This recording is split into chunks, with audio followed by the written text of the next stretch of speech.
大家问千万二，大家要跟大家做伙来捌一日。咱知讲，屏东旧名是阿狗，高雄旧名是打狗。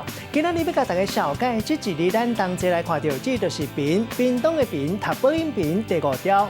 另外文音读做屏，台语字典解说屏有围起来意思。像讲隔间过去有人讲是隔屏，啊那隔间的房啊，号做屏房。另外这个屏嘛有惹的意思，用来惹物件的隔间屏，号做屏风，嘛有人讲是屏堵。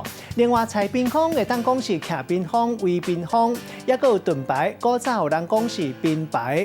另外古早有一寡旅馆旅社爱家己煮食，号做屏房。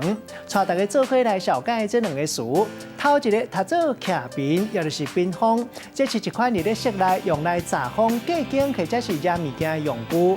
第二个词读做炸屏，嘛是同款意思。咱用一句话来举例，甲这两个词夹做伙。譬如讲阿明实在足够肯算，听上面先咧甲伊讲，伊的徛家入门有对冲，伊就采一块徛屏，一块无够，放两块来斗，炸两个炸屏，看起来实在是真怪奇。今仔日小解这一日读做屏，这是白音；另外文音读做屏，提供给观众朋友来参考。